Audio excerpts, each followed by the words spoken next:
हमारे यहाँ पुराने जमाने में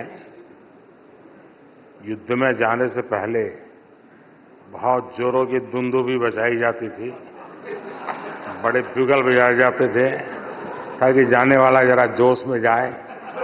थैंक यू दास।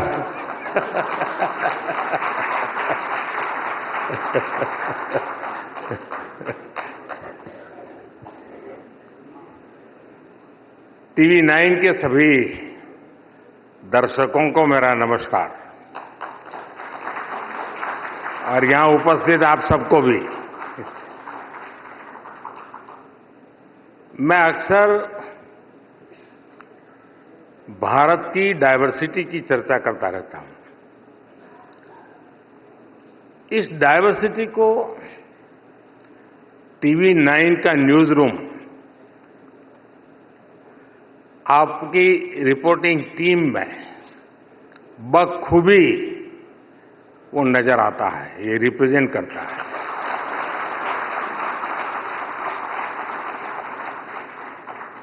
टीवी 9 के अनेक भारतीय भाषाओं में मीडिया प्लेटफॉर्म्स हैं। आप भारत की वाइब्रेंट डेमोक्रेसी उसके प्रतिनिधि भी हैं। मैं अलग अलग राज्यों में अलग अलग भाषाओं में टीवी 9 में काम करने वाले सभी पत्रकार साथियों का, आपकी टेक्निकल टीम का बहुत बहुत अभिनंदन करता हूं। साथियों, आज टीवी 9 की टीम ने इस समिट के लिए बड़ा इंटरेस्टिंग टॉपिक चुना है।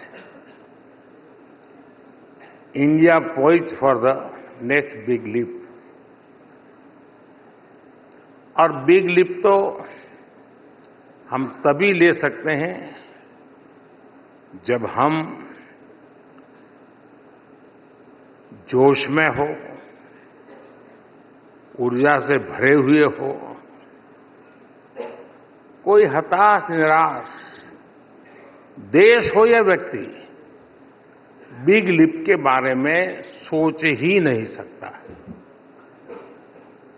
ये थीम ही अपने आप में ये बताने के लिए काफी है कि आज का भारत का आत्मविश्वास किस ऊंचाई पर है, आकांक्षा क्या है। अगर आज दुनिया को लगता है कि भारत एक बड़ा लीप लेने के लिए तैयार है, तो उसके पीछे 10 साल का एक पावरफुल लॉन्च पैड है।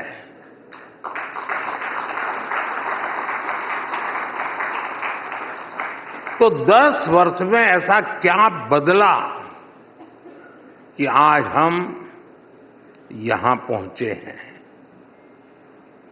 ये बदलाव माइंडसेट का है, ये बदलाव सेल्फ कॉन्फिडेंस और ट्रस्ट का है, ये बदलाव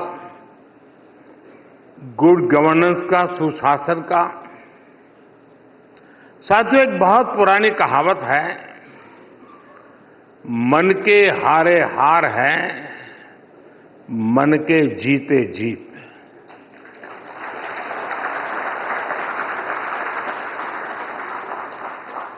अभी दास का मैं एक कोट सुन रहा था, लेकिन मैं उसमें थोड़ा डिफर करता हूं। उन्होंने कहा कि इतिहास एक प्रकार से बड़े महानुभावों की बायोग्राफी होती है। कि हो सकता है पश्चिम की सोच हो, हिंदुस्तान में सामान्य मानवी की बायोग्राफी वही इतिहास होता है।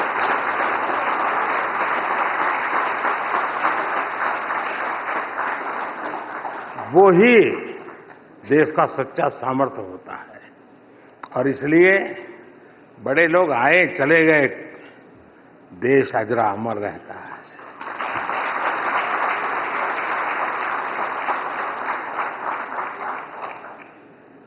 साथियों, हारे हुए मन से विजय मिलनी बहुत मुश्किल है। इसलिए पिछले 10 साल में माइंडसेट में जो बदलाव आया है, जो लीप हमने लिया है, वो वाकई अद्भुत है। आज के बाद दशकों तक जिन्होंने सरकार चलाई, उनका भारतीयता के सामर्थ्य पर ही विश्वास नहीं था। उन्होंने भारतीयों को अंडर एस्टिमेट किया, उनके सामर्थ्य को कम करके आंका।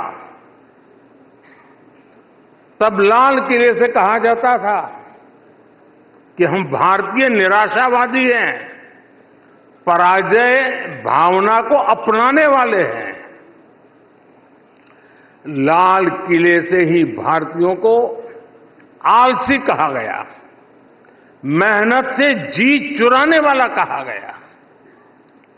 जब देश का नेतृत्व ही निराशा से भरा हुआ हो, तो फिर देश में आशा का संचार कैसे होता।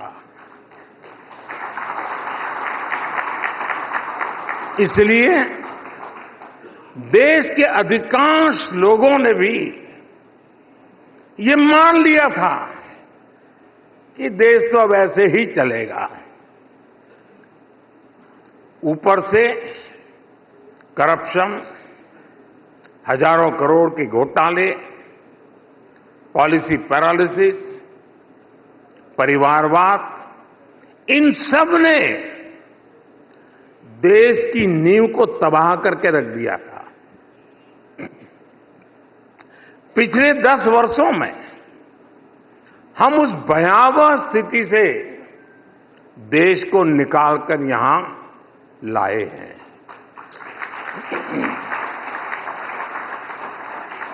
सिर्फ 10 साल में भारत दुनिया की टॉप 5 अर्थव्यवस्था में आ गया है। आज देश में जरूरी नीतियां भी तेजी से बनती हैं और निर्णय भी उतनी ही तेजी से लिए जाते हैं। माइंडसेट में बदलाव ने कमाल करके दिखा दिया है। 21वीं सदी के भारत ने छोटा सोचना छोड़ दिया है। आज हम जो करते हैं वो बेस्ट और बिगेस्ट करते हैं।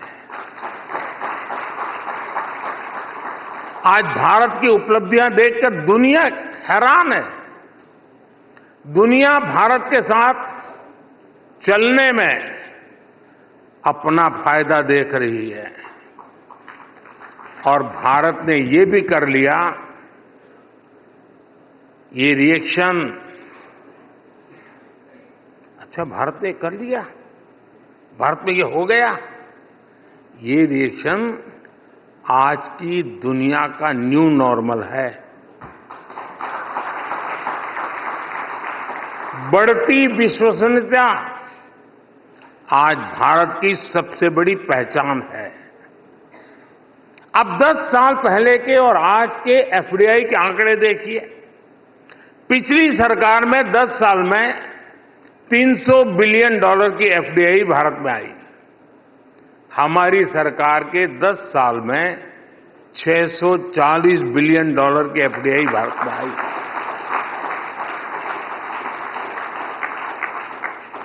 दस साल में जो डिजिटल क्रांति आई है, कोरोना के समय में वैक्सीन पर जो भरोसा बैठा है, आज टैक्स देने वालों की बढ़ती हुई संख्या हो, ये चीजें बता रही हैं कि भारत के लोगों का सरकार और व्यवस्था पर भरोसा बढ़ रहा है। मैं आपको एक और आंकड़ा देता हूं। यहां इस हॉल में ज्यादातर लोग ऐसे होंगे जो म्यूचुअल फंड में इन्वेस्ट करते होंगे।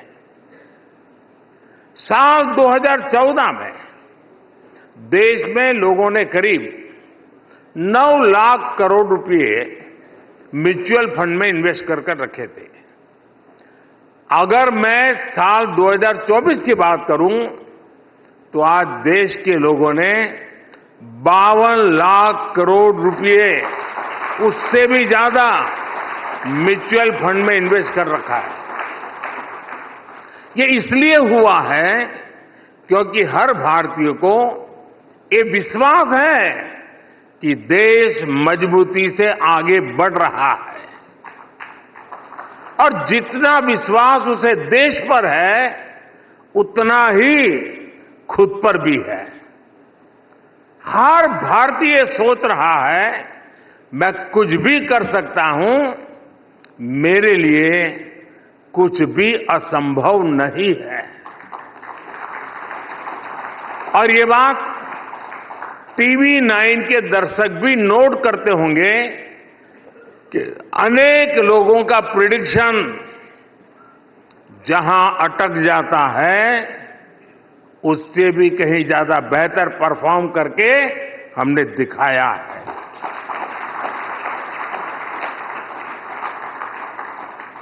साथियों, आज इस माइंडसेट और ट्रस्ट में परिवर्तन का सबसे बड़ा कारण हमारी सरकार का वर्क कल्चर है, गवर्नेंस है। वही अफसर हैं, वही ऑफिस है, वही व्यवस्था है, वही फाइलें हैं, लेकिन नतीजे कुछ और आ रहे हैं। सरकार के दफ्तर आज समस्या नहीं, देशवासियों के सहयोगी बन रहे हैं।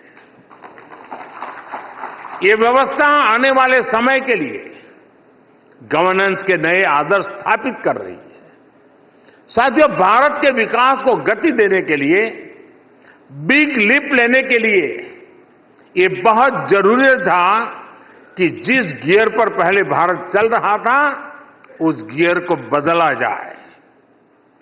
पहले ही सरकारों में भारत किस तरह रिवर्स गियर में था, मैं आपको कुछ उदाहरण देता हूं। यूपी में 80 के दशक में सरयू नहर परियोजना का शिलान्यास हुआ था। ये परियोजना 4 दशक तक अटकी रही। 2014 में सरकार बनने के बाद हमने इस परियोजना को तेजी से पूरा किया। सरदार सरोवर योजना, उस परियोजना का शिलान्यास तो पंडित नेहरू ने 60 के दशक में किया था। 60 साल तक सरदार सरोवर डैम का काम ऐसे ही लटका रहा। सरकार बनने के बाद 2017 में हमने इस डैम का काम पूरा करके इसका लोकार्पण किया। महाराष्ट्र की कृष्णा कोयना परियोजना भी 80 के दशक में प्रारंभ हुई थी। साल 2014 तक ये भी ऐसे ही लटकी हुई थी। इस डैम का काम भी हमारी ही सरकार ने पूरा करवाया। साथियों, बीते कुछ दिनों में आपने अटल टनल के आसपास बर्फबारी की बहुत शानदार तस्वीरें देखी है। अटल टनल का शिलान्यास हुआ था 2002 में। 2014 तक ये टनल भी अधूरी लटकी हुई रही। इसका काम भी पूरा कराया हमारी सरकार ने और इसका 2020 में लोकार्पण किया गया। असम का बोगीबील ब्रिज भी आपको याद होगा। ये ब्रिज भी 1998 में स्वीकृत हुआ। सरकार में आने के बाद हमने इसे तेजी से पूरा कराया और 20 साल बाद 2018 में इसका लोकार्पण किया। ईस्टर्न डेडिकेटेड फ्रेट कॉरिडोर साल 2008 में स्वीकृत किया गया। ये प्रोजेक्ट भी लटकाता रहा और 15 साल बाद 2023 में हमने इसे पूरा कराया। मैं आपको ऐसे कम से कम 500 प्रोजेक्ट गिना सकता हूं। ऐसे सैकड़ों प्रोजेक्ट्स को 2014 में हमारी सरकार आने के बाद तेजी से पूरा कराया गया। प्रधानमंत्री कार्यालय में टेक्नोलॉजी की मदद से हमने एक आधुनिक व्यवस्था विकसित की है, प्रगति के नाम से है। हर महीने मैं खुद एक एक प्रोजेक्ट की फाइल लेकर बैठता हूं, सारा डेटा लेकर बैठता हूं, दशकों से अटके हुए प्रोजेक्ट की समीक्षा करता हूं और मेरे सामने ऑनलाइन सभी राज्यों के मुख्य सचिव और भारत सरकार के सभी सचिव पूरा समय मेरे सामने होते हैं। एक एक चीज का वहां एनालिसिस होता है। मैं पिछले 10 साल में 17 लाख करोड़ रुपए से ज्यादा के प्रोजेक्ट्स की समीक्षा कर चुका हूं। 17 लाख करोड़ रुपया, तब जाकर ये प्रोजेक्ट पूरे हुए। आप मुझे बताइए, जिस देश में पहले की सरकारें उस स्पीड से काम करती रही हो तो देश बिग लीप कैसे ले पाता। आज हमारी सरकार ने लटकाने भटकाने वाली उस पुरानी अप्रोच को पीछे छोड़ दिया है। मैं आपको हमारी सरकार के कुछ उदाहरण दूंगा। मुंबई का अटल सेतु, देश का सबसे बड़ा ब्रिज, सी ब्रिज, इसका शिलान्यास साल 2016 में हुआ।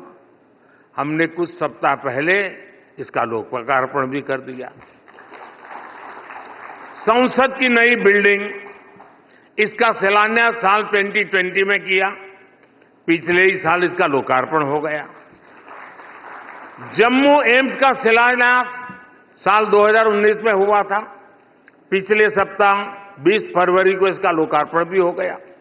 राजकोट एम्स का शिलान्यास 2020 में हुआ था, अभी कल ही इसका भी लोकार्पण हो गया। इसी तरह आईआईएम संबलपुर का शिलान्यास साल 2021 में हुआ और साल 2024 में लोकार्पण हो गया। त्रिची एयरपोर्ट के नए टर्मिनल का शिलान्यास 2019 में हुआ और कुछ सप्ताह पहले इसका लोकार्पण भी हुआ। आईआईटी भिलाई का शिलान्यास साल 2018 में हुआ और कुछ दिन पहले हमने इसका भी लोकार्पण कर दिया। गोवा के नए एयरपोर्ट का शिलान्यास 2016 में हुआ और 2022 में इसका लोकार्पण भी हो गया। लक्षद्वीप तक समुद्र के नीचे ऑप्टिकल फाइबर बिछाना बहुत चैलेंजिंग माना जाता था। इस काम को हमने 2020 में शुरू करवाया और कुछ सप्ताह पहले इसे पूरा भी कर दिया। बनारस की बनास डेयरी का शिलान्यास साल 2021 में हुआ और कुछ दिन पहले इसका लोकार्पण हुआ। कल ही आपने द्वारिका में सुदर्शन सेतु की शानदार तस्वीर देखी है। हिंदुस्तान का सबसे लंबा केबल ब्रिज देश की शान बढ़ा रहा है। इसका भी शिलान्यास हमारी सरकार ने साल 2017 में किया था। मैं जो मोदी की गारंटी की बात करता हूं ना, उसका एक पहलू ये भी है।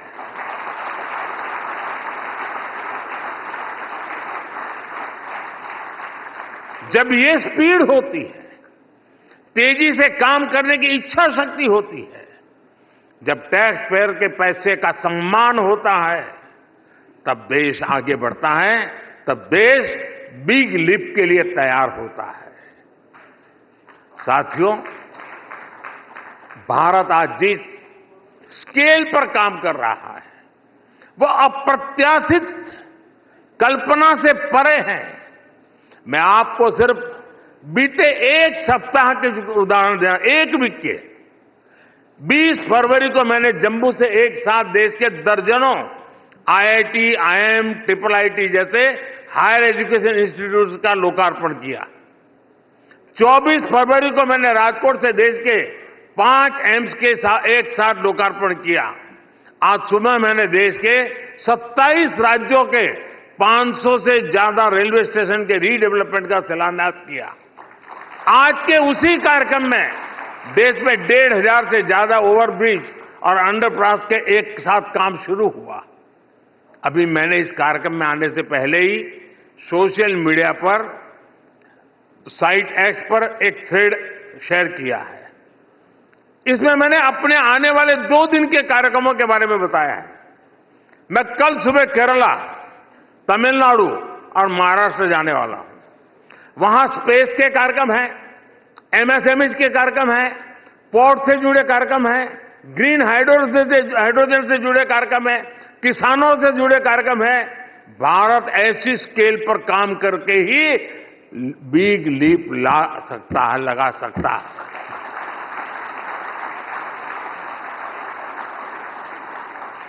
हम पहली, दूसरी, तीसरी औद्योगिक क्रांति में पीछे रह गए। अब हमें चौथी औद्योगिक क्रांति में दुनिया का नेतृत्व करना है और इसके लिए भारत में हर रोज हो रहे विकास कार्यों से देश की रफ्तार को ऊर्जा मिल रही है।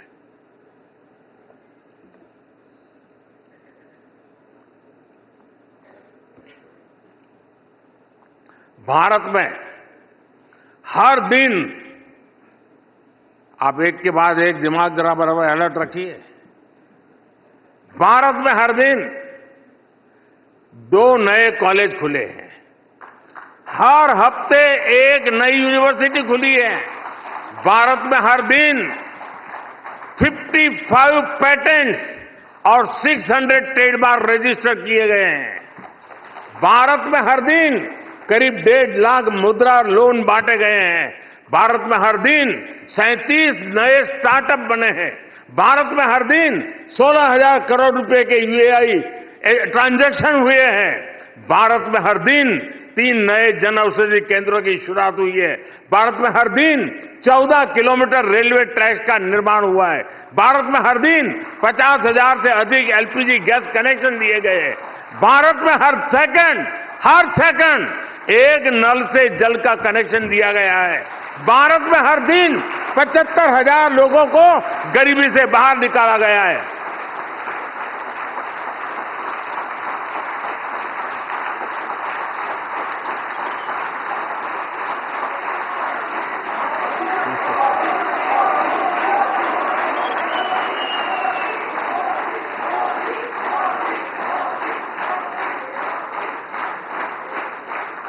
हमने तो हमेशा से ही गरीबी हटाओ के सिर्फ नारे सुने थे।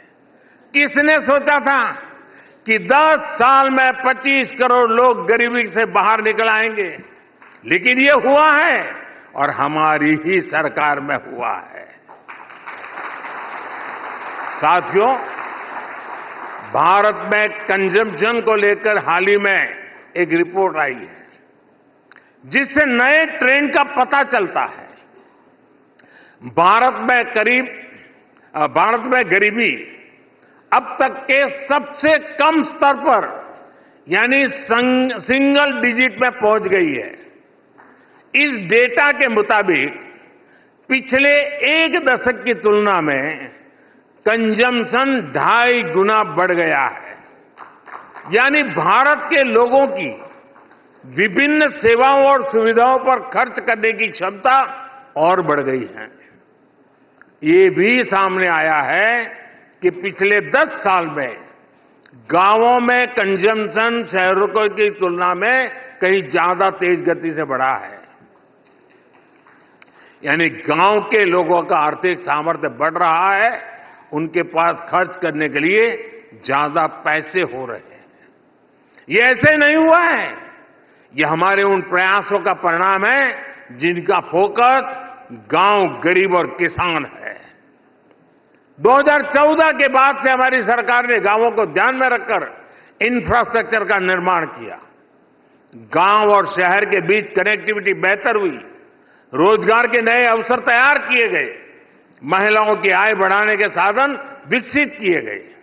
विकास के इस मॉडल से ग्रामीण भारत सशक्त हुआ है। मैं आपको एक और आंकड़ा दूंगा। भारत में पहली बार कुल खर्च में भोजन पर होने वाला खर्च 50% से भी कम हो गया है।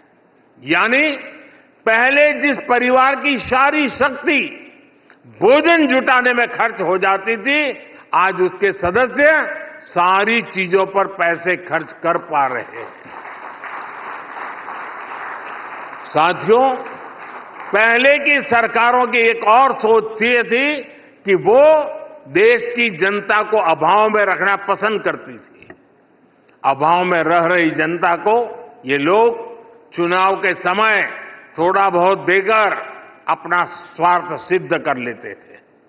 इसके चलते ही देश में एक वोट बैंक पॉलिटिक्स का जन्म हुआ। यानी सरकार केवल उसके लिए काम करती थी जो उन्हें वोट देता था। लेकिन साथियों, बीते 10 वर्षों में भारत इस स्कैरसिटी माइंडसेट को पीछे छोड़कर आगे बढ़ चला है। भ्रष्टाचार पर लगाम लगाकर हमने ये सुनिश्चित किया है कि विकास का लाभ भारत के हर क्षेत्र को समान रूप से दिया जाए। हम पॉलिटिक्स ऑफ स्कैरसिटी नहीं, गवर्नेंस ऑफ सैचुरेशन पर विश्वास करते हैं। हमने तुष्टीकरण न करके देशवासियों के संतुष्टीकरण का रास्ता चुना है। बीते 10 वर्षों में यही हमारा एक मंत्र है, यही हमारी सोच है। यही सबका साथ सबका विकास है। हमने वोट बैंक पॉलिटिक्स को पॉलिटिक्स ऑफ परफॉर्मेंस में बदला है। जब अभाव होता है तो करप्शन होता है, भेदभाव होता है। जब सैचुरेशन होता है तो संतुष्टि होती है, सद्भाव होता है। आज सरकार अपनी तरफ से घर घर जाकर लाभार्थियों को सुविधाएं दे रही है। अपने बीते समय में मोदी की गारंटी वाली गाड़ी के बारे में जरूर सुना होगा। देश में पहले कभी ऐसा नहीं हुआ कि सरकार के अफसर गाड़ी लेकर गांव-गांव जाए और पूछे कि सरकार की योजनाओं का लाभ आपको मिला या नहीं मिला। आज हमारी सरकार खुद लोगों के दरवाजे पर जाकर कह रही है कि सरकारी योजनाओं का लाभ उठाइए। इसलिए मैं कहता हूं, जब सैचुरेशन एक मिशन बन जाए तो हर प्रकार के भेदभाव की गुंजाइश खत्म हो जाती है। और इसलिए मैं कहता हूं कि हम राजनीति नहीं, राष्ट्र नीति पर विश्वास करने वाले लोग हैं। साथियों, हमारी सरकार नेशन फर्स्ट के सिद्धांत को सर्वोपरि रखते हुए आगे बढ़ रही है। पहले की सरकारों के लिए कोई काम नहीं करना, ये सबसे बड़ा आसान काम बन गया था। लेकिन इस वर्क कल्चर से ना देश बन सकता है और ना देश आगे बढ़ सकता है। इसलिए हमने देश हित में निर्णय लिए, पुरानी चुनौतियों का समाधान किया। आर्टिकल 370 की समाप्ति से लेकर, मैं मूवी की बात नहीं कर रहा हूं,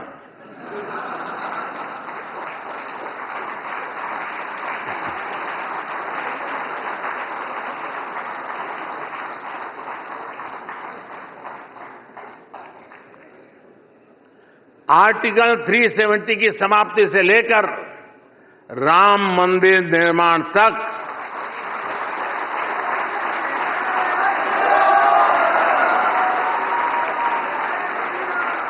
ट्रिपल तलाक के अंत से लेकर महिला आरक्षण तक, वन रैंक वन पेंशन से लेकर चीफ ऑफ डिफेंस स्टाफ का पद तक सरकार ने नेशन फर्स्ट की सोच के साथ ऐसे हर अधूरे काम पूरे किए। साथियों, 21वीं सदी के भारत को अपने आने वाले दशकों के लिए भी हमें आज ही तैयार करना होगा। इसलिए आज भारत भविष्य की योजनाओं में भी तेजी से आगे बढ़ रहा है। स्पेस से सेमीकंडक्टर तक, डिजिटल से ड्रोन तक, एआई से क्लीन एनर्जी तक, 5G से फिनटेक तक भारत आज दुनिया की अगली कतार में पहुंच गया है।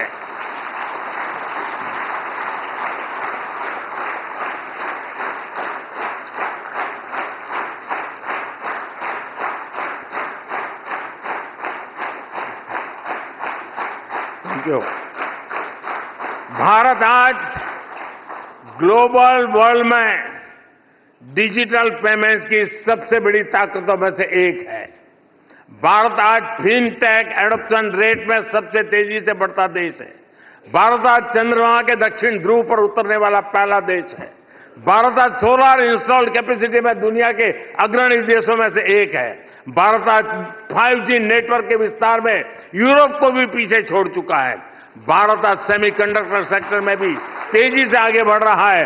भारत आज ग्रीन हाइड्रोजन जैसे फ्यूचर के फ्यूल पर तेजी से काम कर रहा है। आज भारत अपने उज्जवल भविष्य के लिए दिन रात मेहनत कर रहा है। भारत फ्यूचरिस्टिक है और इसलिए आज जब सब लोग कहने लगे हैं इंडिया इज द फ्यूचर, आने वाला समय और महत्वपूर्ण है। आने वाले 5 साल बहुत महत्वपूर्ण है।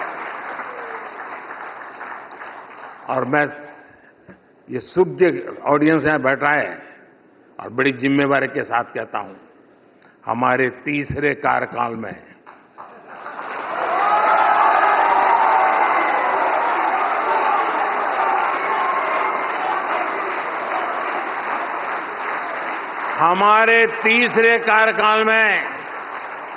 हमें भारत के सामर्थ्य को नई ऊंचाई तक पहुंचाना है। विकसित भारत की संकल्प यात्रा में आने वाले 5 वर्ष हमारे देश की प्रगति और प्रशस्ति के वर्ष है। इसी कामना के साथ और पूरे विश्वास के साथ ये सेमिनार होता या न होता, बिग लिप जरूर होता।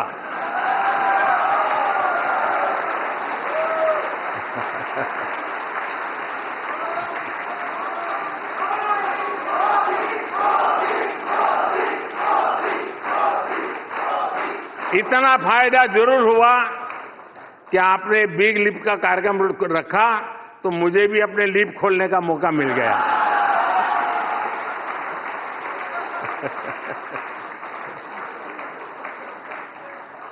इस कार्यक्रम के लिए आपको ढेर सारी शुभकामनाएं। आप लोग सुबह से बैठ करके ब्रेनस्टॉर्मिंग करते होंगे तो कुछ हंसी खुशी की शाम भी हो गई। बहुत बहुत धन्यवाद।